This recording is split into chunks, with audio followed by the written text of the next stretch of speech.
afternoon, everyone, and thank you for joining us today for New York proposed regulations for cannabis licenses and GMP requirements. Today, we're joined by Jenna Rumpel of CLE and Tyler Williams from CSQ. I'm just going to give them both a moment to introduce themselves and let you know about their experience. Then we'll hop right into some questions. We'll start with Jenna this afternoon.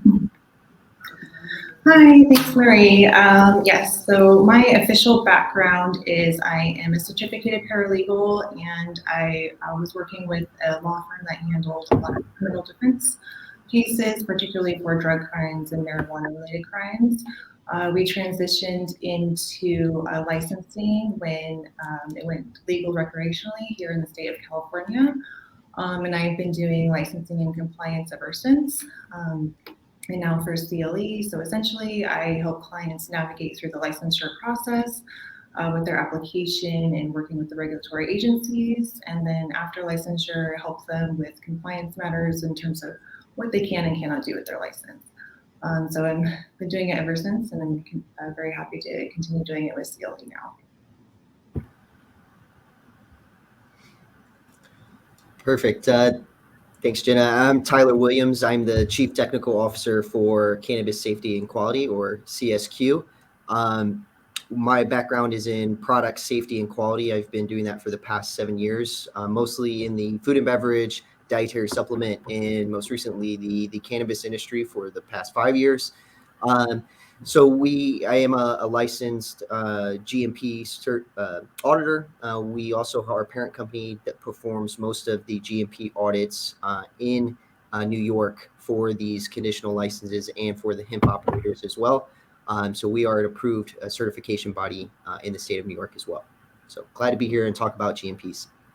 Excellent. And thank you both for taking the time. I know you're both very busy with a lot of new applicants that are coming on board. So we very much appreciate your time.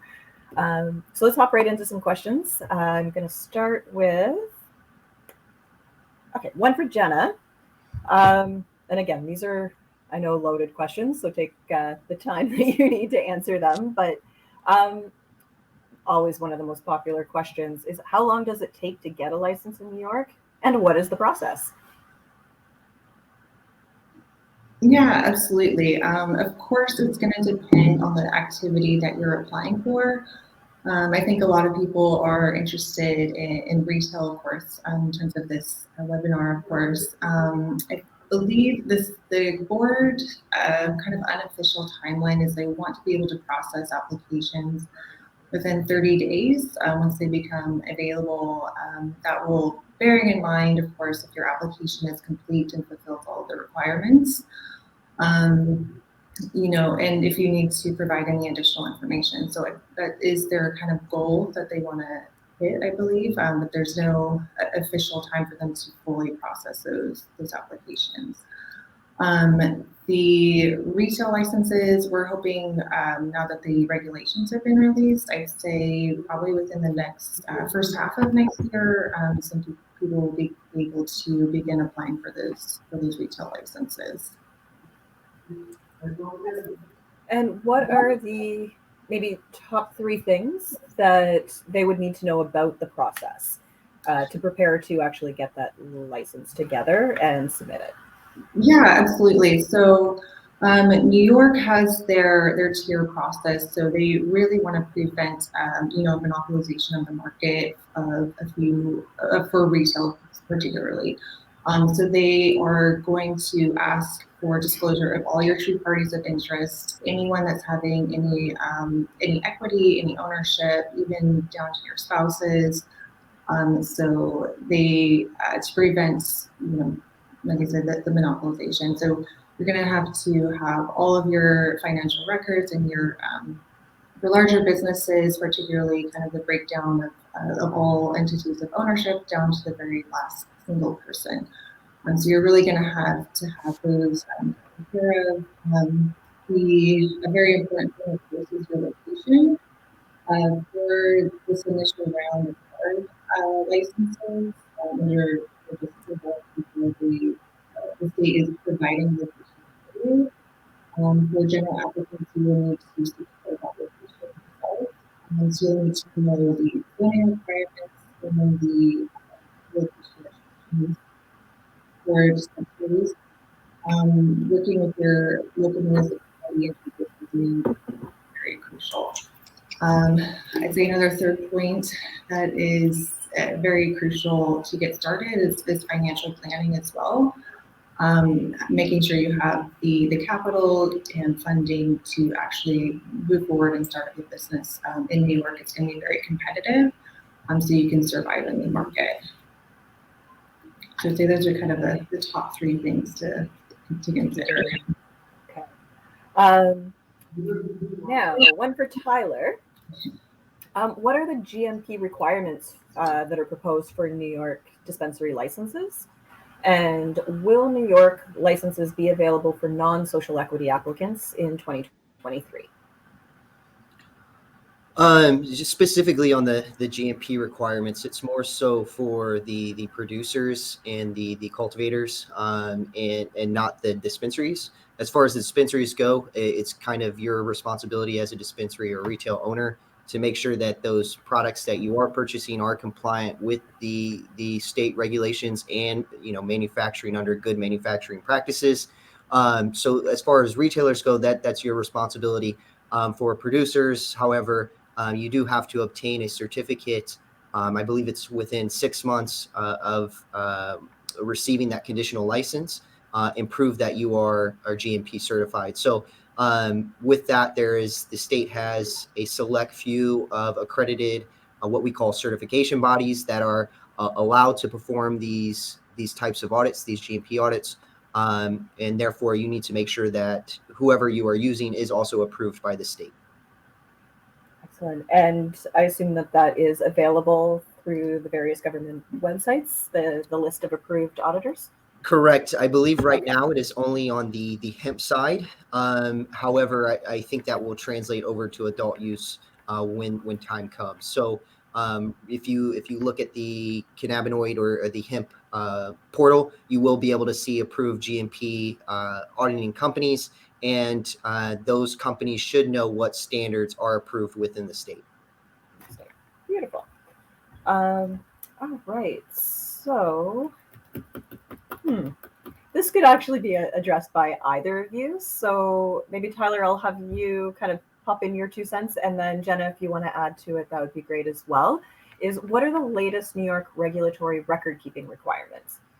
And we know that seed to sale is going to kind of affect everyone throughout the industry. So. Yeah, I'll actually defer that to Jenna. She probably knows the record-keeping requirements a little bit better than I do. Yeah, absolutely. So, of course, the record-keeping requirements, they really want to know the movement of cannabis, from seed to sale. You have to have all your financial records in place, all sales transactions, employee payroll transactions, tax accountings, inventory records, really from beginning to end. There has been some criticism from the regulations that they don't include some specific track and trace requirements. So it would kind of provide an opening for out-of-state providers to provide their into New York without having any accountability of that. So there's been some criticism brought forward from it that in the public comments, and we'll see how they address that. But really, that's the main points that I would say for the record-keeping requirements for your business. Okay. And if I could just add to that, just from a GMP standpoint, there are record-keeping requirements within your GMP certification as well. So those are going to vary depending on who you're using and what GMP certificate or audit you are obtaining.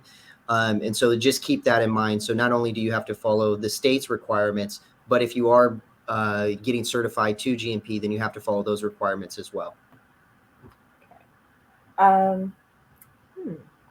Now, we do know that a lot of people entering into the cannabis industry is their first time working within a regulated industry. So if someone is preparing themselves for a GMP audit, what are your key recommendations for them? Yeah, I think the first step is to hire somebody competent within your organization. So somebody that has experience with GMPs. If you don't have somebody on your team already, this could be done by utilizing industries that we consider comparable to the cannabis industry. So things like food and bev, dietary supplements, pharmaceuticals. All of these industries, they have GMP requirements, and although they're different slightly from industry to industry, those skills translate nicely to the cannabis industry. So it's better to have somebody with at least a little bit of experience on your team to help you roll out this new program. If you're unable to get somebody on your team, there's a slew of consulting companies. GMPs are not new. Like I said, they've been in heavily regulated industries for a very long time, such as food and bev, dietary supplements, and pharma. And so there's a slew of consulting companies. Our parent company, ASI, for example, has a branch for consulting. And so therefore there's resources out there for you to help build the to get certified to a GMP audit. However, you just need to do your due diligence on selecting the right consulting company, the right partner, to make sure that one, you are getting a product that will get you through the certification process, and two, that is not overbearing on your process, especially if you're one of these micro businesses coming into the market. Right? We don't want to set the requirements too high and write SOPs that are unrealistic and unattainable for that facility. So we need to make sure that it's calibrated to exactly what you're doing at your facility. And actually, as a bit of a follow-up question, talking about the GMP and hemp farmers, they're kind of approved. I've got a question from Thomas McCormick, who wonders, besides hemp growers that were given that initial cultivation license, have any other cultivation licenses been issued?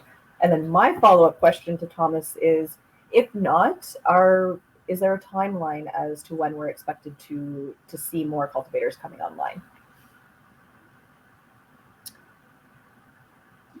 I do not know. I don't know. I don't know if Jenna knows or if anybody knows at this point in time the timeline for that. Unfortunately, so I'll let Jenna speak if maybe she has more knowledge than I do. Yeah, so they have issued some conditional cultivator licenses. I don't have the specific number. I believe it's either 75 or over 100. They have processors is the same, so they have one of those mixed up. It's around one of them is about 75 and the other over 100 for cultivators and processors. So they have some of those conditional licenses approved so far so that they can have some product available for retail stores, which they're still hoping for the end of the year to open. All right. And we have a question from Benjamin Landaverde. I hope I said your last name, Benjamin. What cities have approved cannabis in the state of New York? I know that's, again, another loaded question, but have there any who've made large announcements in regards to their stance on this rollout? So how New York created it was that the cities had an opportunity to opt out of having retail and consumption licenses in their area. And that deadline was last year, December in 2021. So if they did not submit that opt-out request, then they weren't allowed to prevent cannabis retail licenses from being in their jurisdiction. And I believe that for other activities that they aren't allowed to prohibit licenses being there as well. They are also jurisdictions can't impose any additional special fees to deter the applicants from being in their jurisdiction. When applicants are ready to begin their application, they are to notify the local municipality no earlier than 30 days before they submit their application, just to try and prevent a flooding of calls and interest in reaching out to them, trying to prevent a flood of that to the local municipalities. That is fair. Now, a bit of a follow-up question to that, because that was similar to how it rolled out up here in Ontario, just north of New York. Um, Communities were given the opportunity, if you'd said yes, you weren't allowed to change your mind. But if you'd said no, they could in future reverse that decision and say, yes, we now are comfortable with this. We've seen what it's done in other cities and we can see it be a benefit to us. Is that similar down in New York, where communities may have initially opted for no, but we may see them change their minds kind of throughout the rollout of all this? Yeah, I believe they do have that opportunity to change their mind in the future. I know similar things happened here in California where a lot of jurisdictions impose temporary bans just to see how the market develops, see how taxes were generated, revenues for the cities, and comparing them before they wanted to consider it for their jurisdiction. A few years on, many more jurisdictions opened up. They relieved the temporary ban, seeing how beneficial it was to the community, seeing that some of the stigmas in terms of security risk and potential, abuse or by attraction to teens or youth or whatnot. Excuse me. They saw that it wasn't what they feared, I guess is the right thing to say. And so they kind of released those bans. And I think in New York, we'll see more jurisdictions once it develops. They'll want to have some dispensaries in their area that opted out. Nice. Okay, and Tyler, from a GMP standpoint, on the cultivation side, have they made any announcements in terms of like vertical integration or cultivators being allowed to have something like a farm gate store? And is there a process for that transfer of inventory from one to the other that's been proposed? I know that's a loaded question, but I haven't seen anything. Most of my conversations with the department are around safety and quality. So from a GMP perspective, it's more of GAPs, which is good agricultural practices. So that's what we're looking for there. I'm not totally sure on if they're going to allow vertical integration or further for those licenses. those licenses. Okay. And okay, if you've been kind of what does the government seem to be most concerned of when it comes to safety and quality?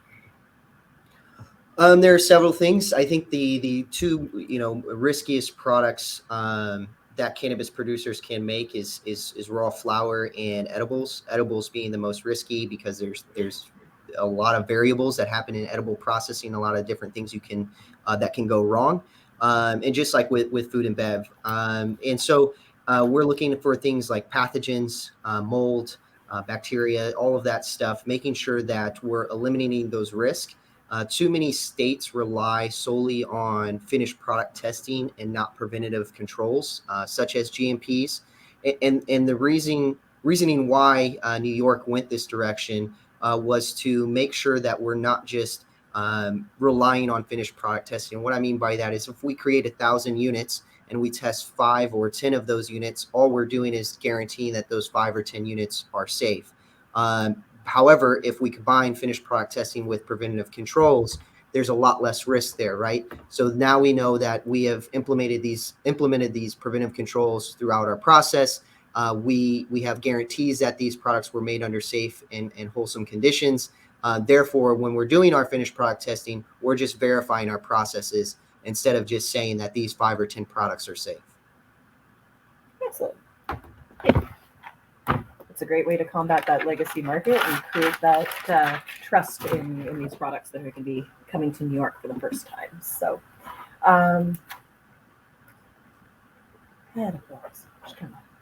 think if anybody has any questions, please feel free to put them into the chat today. We were focused largely on that dispensary portion, but if there's cultivators out there or potential cultivators, please feel free to enter your questions in here for Tyler as well, so that you can use his brain to the maximum this afternoon. All right, so with the dispensaries, I know safety and security for employees is definitely a concern, both for employees, business owners, insurance companies. Are there any regulations that have been posted up about how stores are to be built out to provide an extra layer of security for both consumers and employees and the inventory?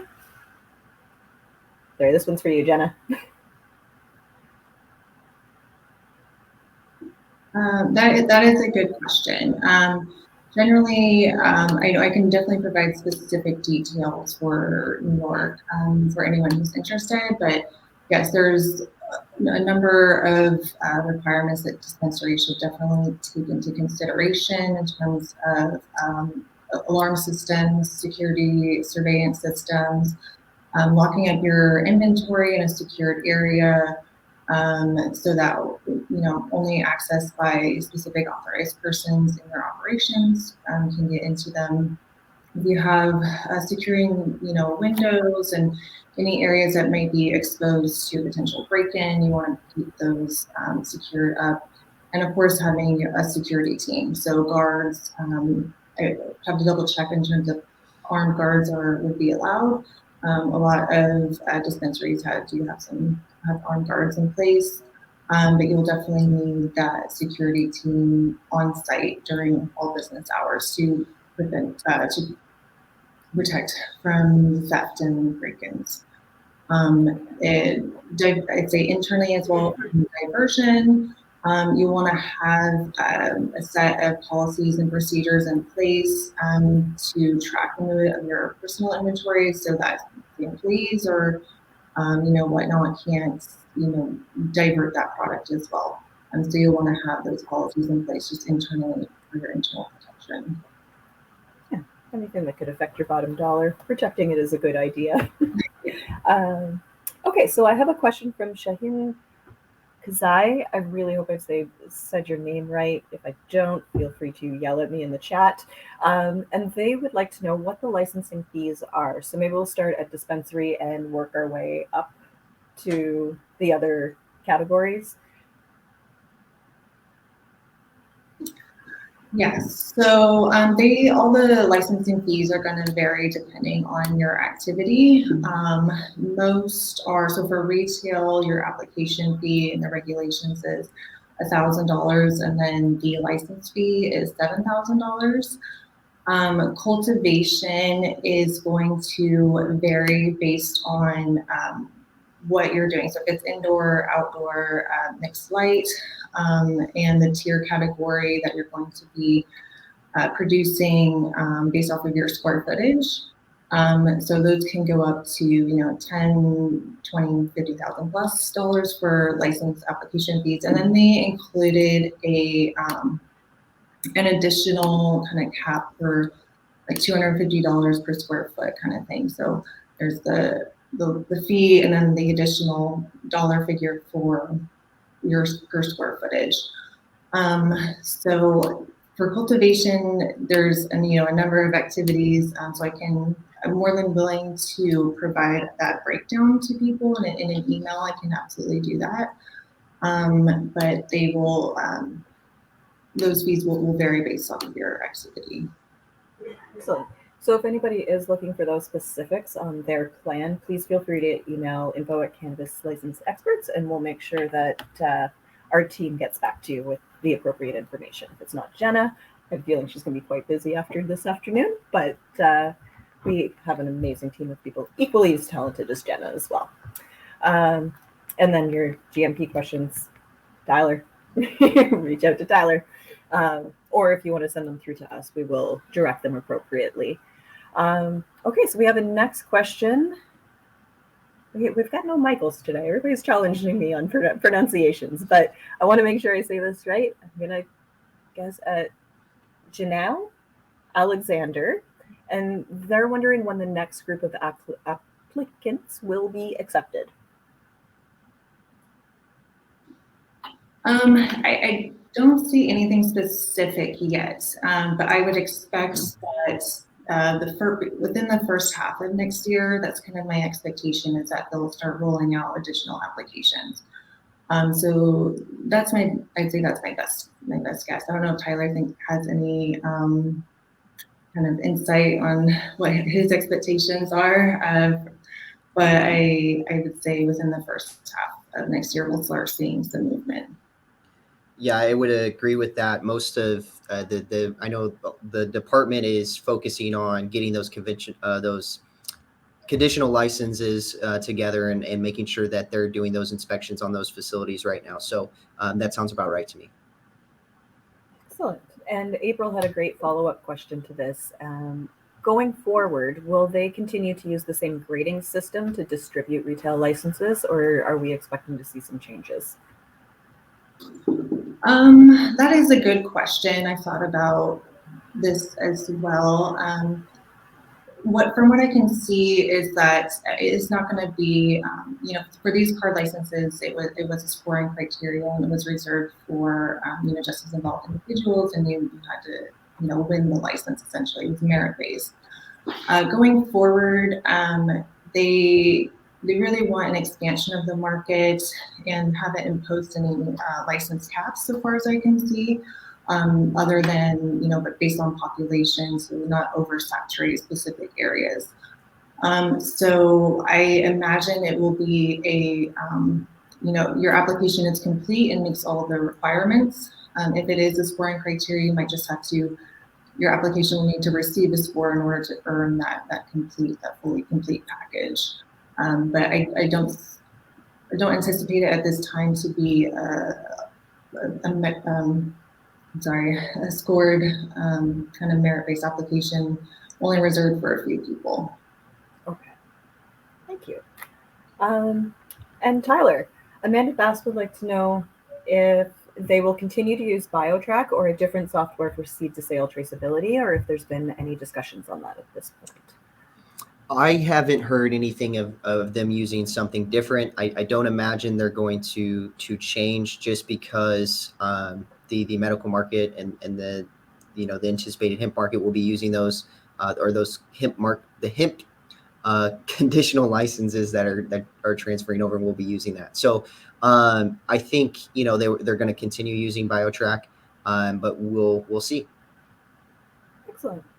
And this is kind of to both of you. When it comes to POS at the dispensary level, have they kind of set out a particular software, or are there requirements that software has to meet in order to be considered compliant?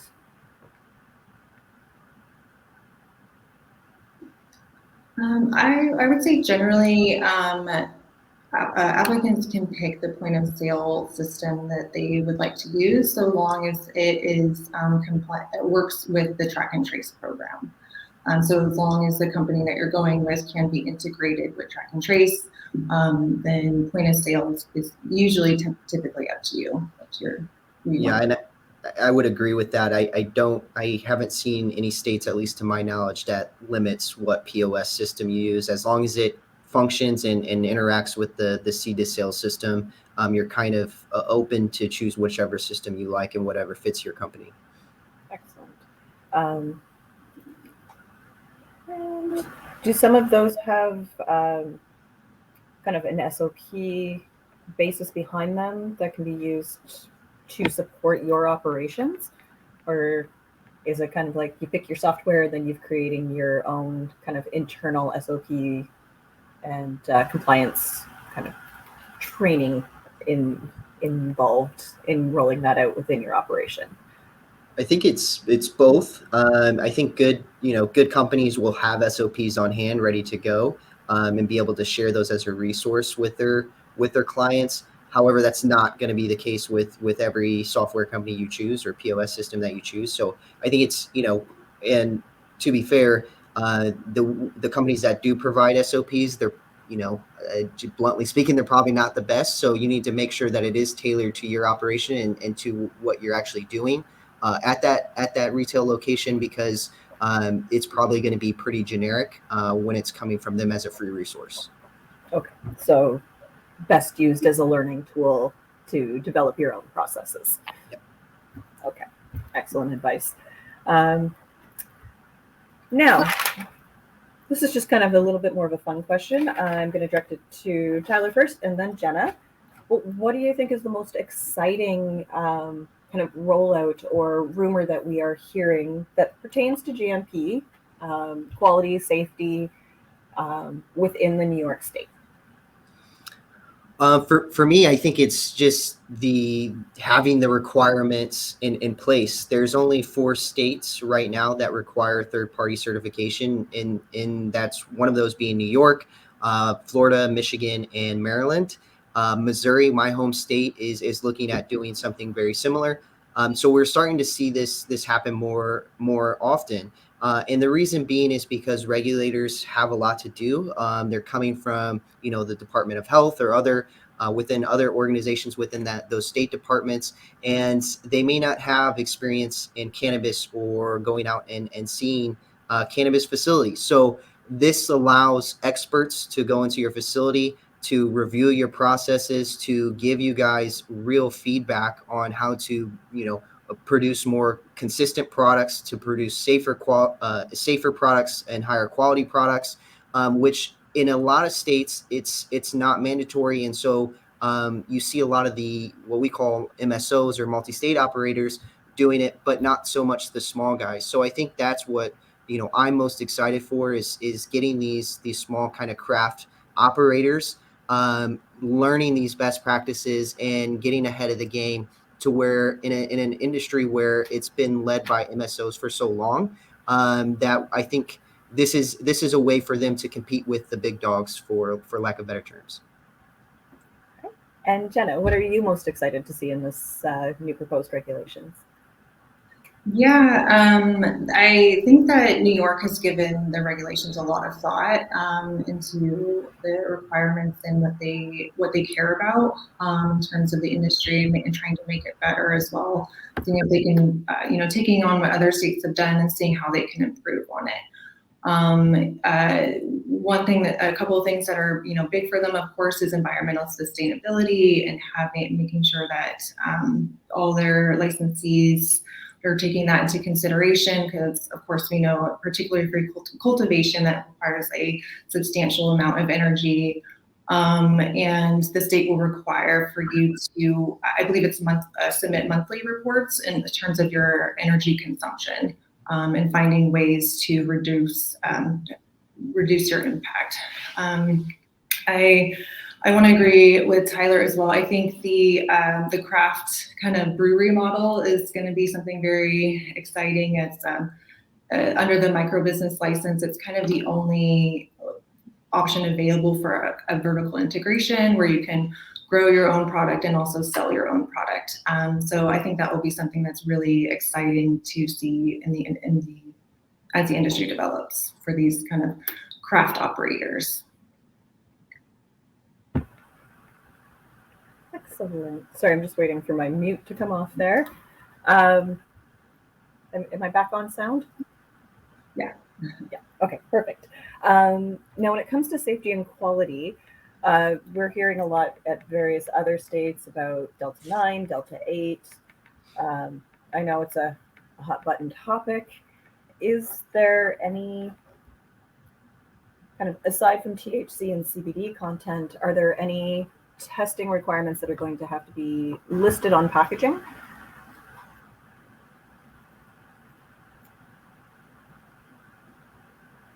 So yes, for packaging, you will have to list your full kind of cannabinoid and terpene profile.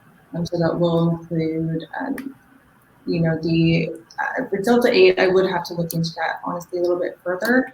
But for packaging and labeling requirements, you will have to have that full profile from when it's tested for a breakdown of the cannabinoids, the THC amounts, Delta 9, Delta 8 breakdown. They will have to be included on there. And just to add to that, once again, within your GMP certificate or whatever audit that is equivalent to that you're obtaining in the state, those are part of those requirements as well. Particularly if you're going above and beyond GMP and getting, let's say, a CSQ certificate, there is a whole section on fraud, which is kind of where Delta 8 falls into. And not that Delta 8 is unsafe or harmful if you consume it, as long as it's made in under safe conditions. However, there is if you're marketing this product as a natural THC product or as Delta 9 or whatever, there you are lying to the consumer if that in fact is a Delta 8 and it is made synthetically and things like that. So once again, it may not be specifically called out in the regulations. However, we are looking at those things. Excellent. I like having to have the terpene profile in there. I think that's going to make more educated consumers as well. Just having watched the rollout here over the last 5 years, what I find is distributors are kind of pushing the THC story without necessarily listening to consumers and knowing that they've evolved beyond that conversation in the last few years. So I'm excited to see what New York is rolling out and how we can apply those changes up here potentially. It'd be nice. A little consistency across the border. If anybody has any questions, please pop them into the chat. Just to keep the conversation going. I don't want to take over and just kind of ask all my own interests here. But let me think, in terms of GMP, outside of obviously your nutrients and your fertilizers, what other things could potentially interfere with the quality of your plant? So that would be more GAPs, good agricultural practices. So the biggest thing would be for environmentals. So, temperature and humidity controls, and this is mainly to prevent mold growth. Obviously, other things include pests and the different chemicals that you're using. So we call those agricultural inputs, whether that is your fertilizer, your nutrients, your pesticides. Which I think at this point, most people are going for the more organic, even if it's grown indoor. I know it's technically not organic. However, they're trying to use less pesticides or pesticides on the organic register and using things like beneficial insects. So all of these things could affect the health and well-being of your plants and the quality of it. And the big thing, for growers is, and especially for those businesses that are going to be vertically integrated, if you're having issues at the growing level, then that means you're having issues throughout the entire supply chain, because whether you're taking that on for further processing, for extraction, or for making edibles or dietary supplements and things like that, it's going to affect that entire supply chain. So very important to make sure that you have the appropriate controls in place and are following good agricultural practices. Excellent. No, bit of a follow-up question is amongst growers and consumers, I hear a lot of discussion, positive and negative, about irradiation. Are there any regulations in New York around using irradiation for that final kind of cleanup of any potential biologics that may be left over? Yeah, so there are safety concerns with that. I think most of those are negated, and these are very, very low levels of radiation that we're using. The type of technology that's being used in cannabis has been used in pharmaceutical industries, for example, forever. So bringing that technology over is not necessarily a bad thing. I think maybe where we could get a little bit more guidance from regulators is more from a consumer perspective and consumers' choices when they purchase products. You just kind of like in the food industry where we have GMOs and non-GMOs. There's nothing wrong with genetically modified organisms in your food. Actually, probably 99% of the corn around the world is made up from GMOs. So it's completely safe. However, if you are a consumer, you should have that choice to either purchase those products or not.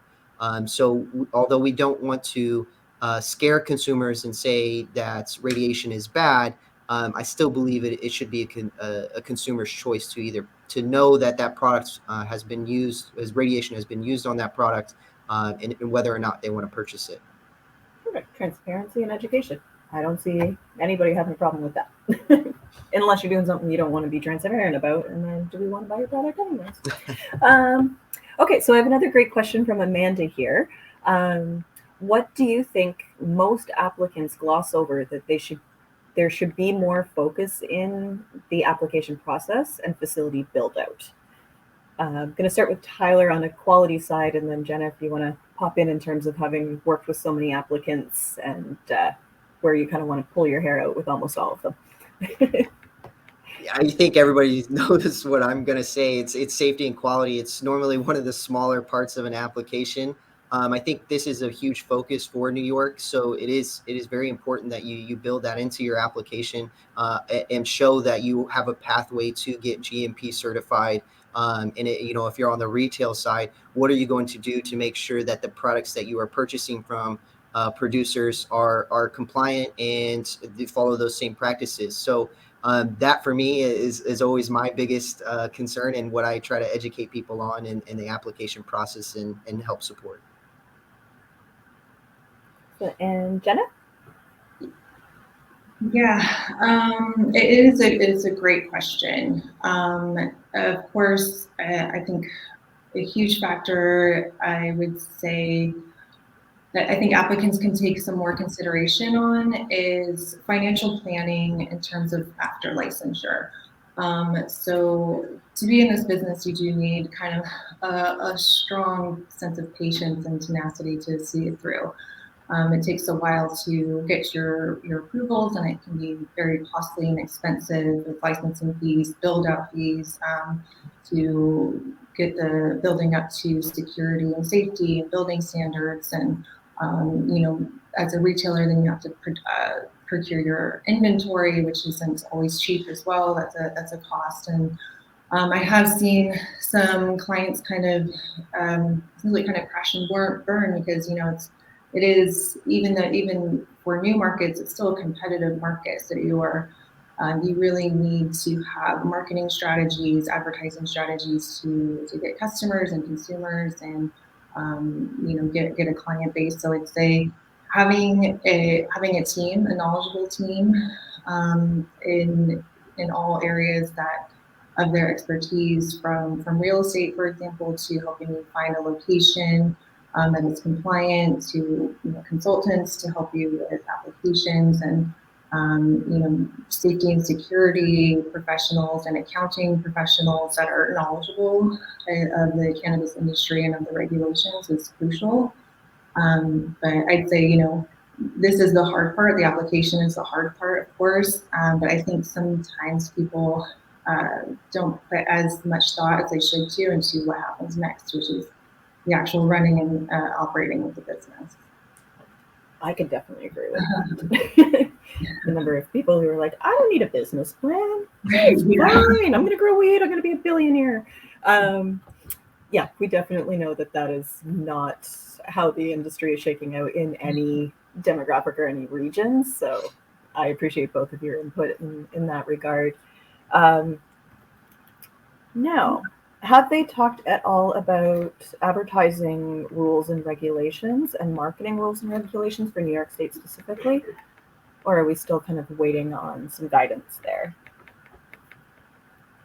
I believe we still need some official guidance there, but they have released some information. Of course, the main things that cannabis businesses need to be concerned with, and pretty much in every state, is that they want to prevent you trying to reaching out to any person who's underage, so under 21, trying to prevent that exposure to them in terms of where you're advertising. Can you advertise on a billboard, for example?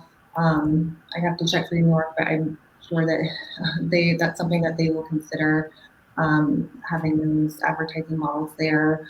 In terms of like edibles or products, they don't want them to be looking like any kind of candy that might be an attraction to children, or any type of marketing material that could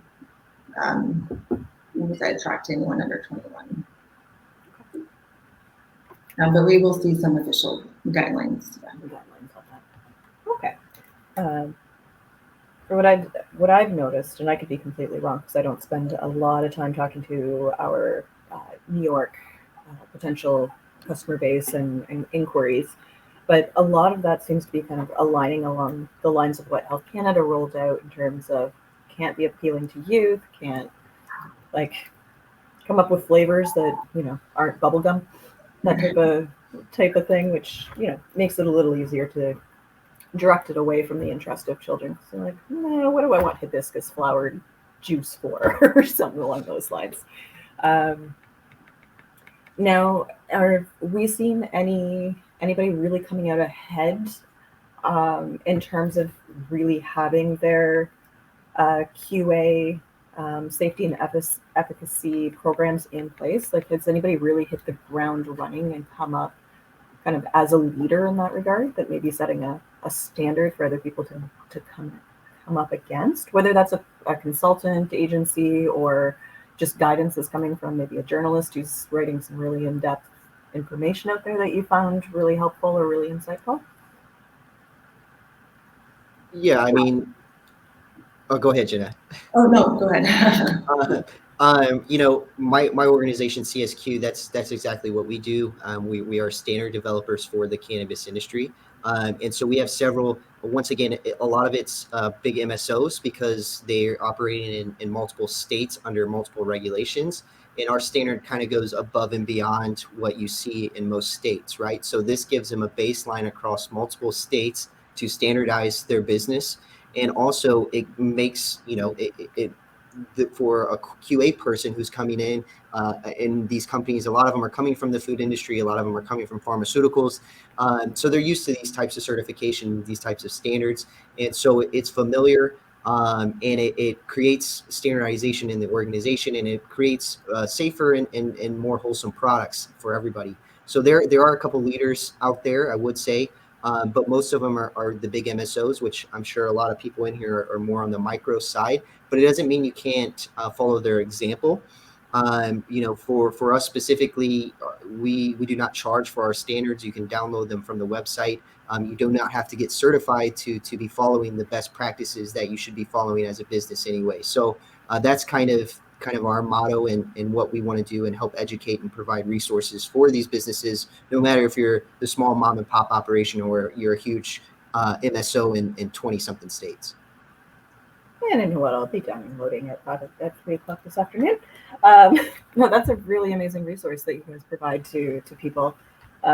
Twofold. One, just budgets are tight in the cannabis industry, and helping people kind of align themselves initially. And then as well, that just adds integrity to the work that you do. Hey, we're so good, we'll give you this part and just let you run with it.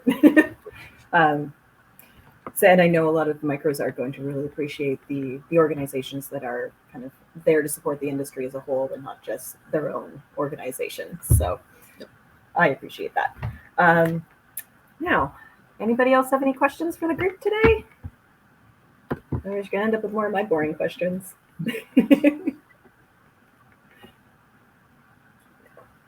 Okay. Has anybody expressed any concern, or has there been any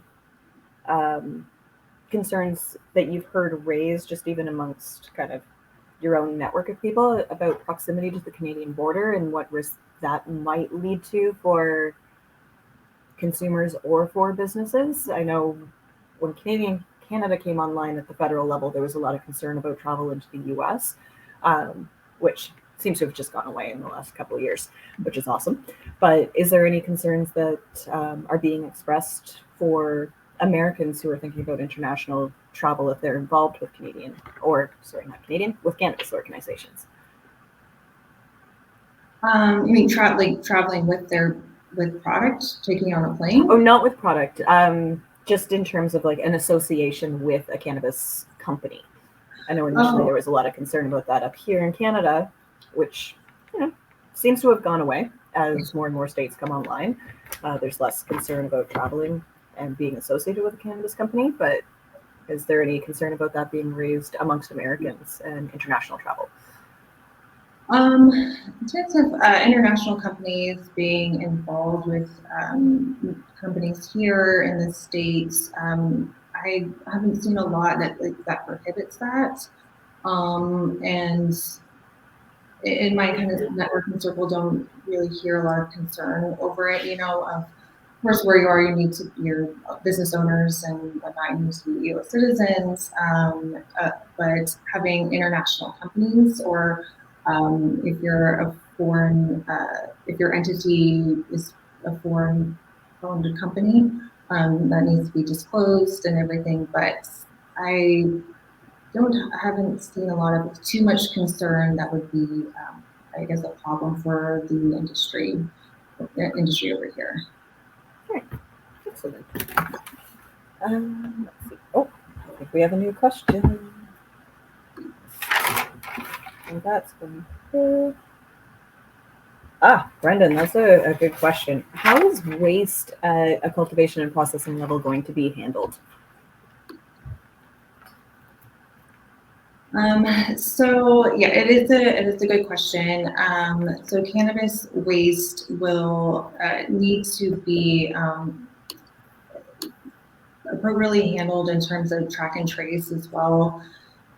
So you need to make sure that it is kept separate and secure from any of your other products, cultivated products, so you can prevent contamination. Any waste that is handled, you need to work with an appropriate waste hauler to kind of tear it down and make sure that it can't be usable again, and then you need to make sure that it is appropriately handled in your inventory and track and trace to account for that product as to once it's been wasted. Yeah, and I believe the term they use is rendered unusable or undistinguishable or something along those lines. And there's several different ways that you can obtain that goal. Right, excellent. And they haven't put in any stipulations as to, like, it must be done in one of these three ways. It's just if you can prove that it is rendered into a state that it can't be used for consumption methods, I guess. Give that to Tyler. They haven't said like, oh, it must be ground up and mixed with cat litter or anything along those lines. I'm not sure, and I'm going off memory here. I don't know if they go into great detail. I think on the medical side they gave examples, but I'm not sure on adult use. Okay. But maybe best practices for those who are kind of planning would be to follow the medical recommendations or the medical side recommendations for destruction. Yeah, I would agree with that. Okay. And let's see. And Brendan has a follow-up question. How will returns be handled? So your guys' questions are better than mine. So yes, that is a great question. So returns can be taken back to a dispensary based off of certain conditions, of course. If a recall has been imposed, then it's up to the dispensary to try and reach out to those, to provide communication out to the public so that they can get those products back that have been determined under a recall that might be unsafe, so that there's no harm that can be imposed. Any returns that are given back to the dispensary in their packaging, it will be entered into track and trace, and then those items will have to be put into the waste disposal system.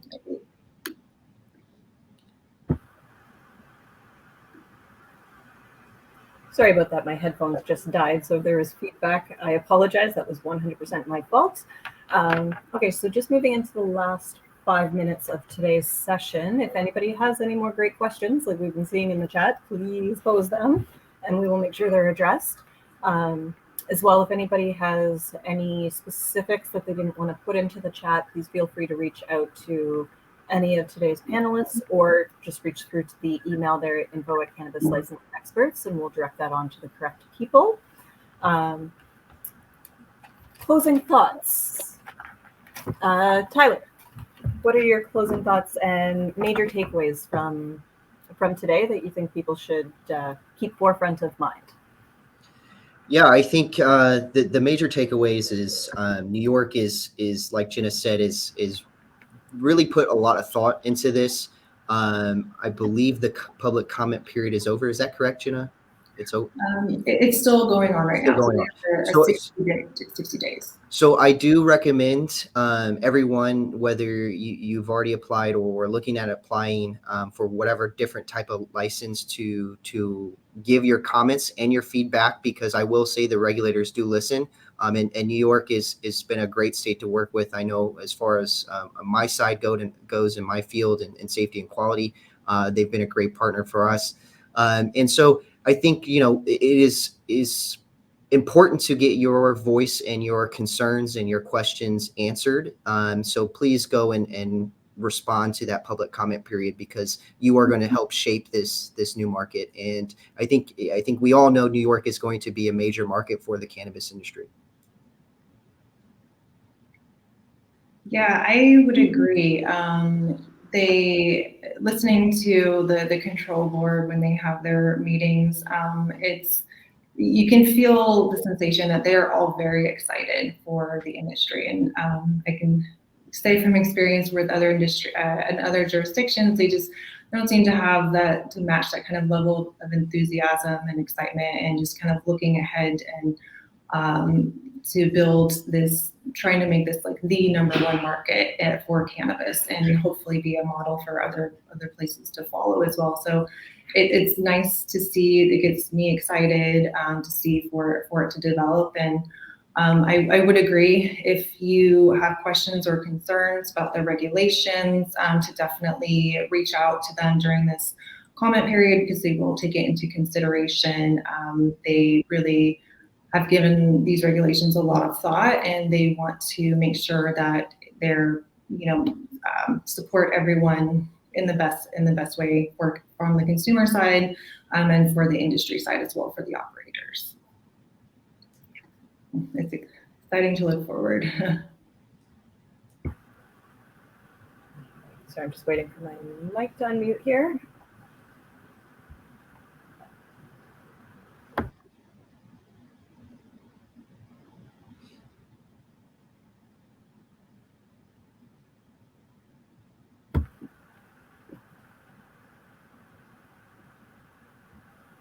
Sorry, and the mic's playing silly with me right now. But are either of you aware of public discussions on the potential for electrical power availability issues, and whether power companies have offered up any solutions or warnings? It's a great question. Let's start with Jenna, and then we'll have Tyler chime in as well if he has any comments. Yeah, it is a great question. I know, particularly for cultivation, power is a major concern. Most of the time, you do need to get a power upgrade so that you can, for indoor specifically, that you can support your power needs to actually cultivate. Just an example, I know in Los Angeles, it's a huge issue. People have been waiting for like 3 years to get their power upgrades, and still hasn't happened. In New York, I would need to look into it further, but I would, if it's not a discussion that they're having now, know that it's going to be, I'm sure there's going to be companies out there that are going to be trying to offer solutions as he's suggesting. But yeah, it is an area of concern. Yeah, and just to add to that, I think it's going to depend on where you're at in the state, right? And how big of a concern that is. But Thomas, once again, I suggest that is a great concern to raise during the public comment period. So I would suggest making note of that. And if it's not on regulators' minds, it should be.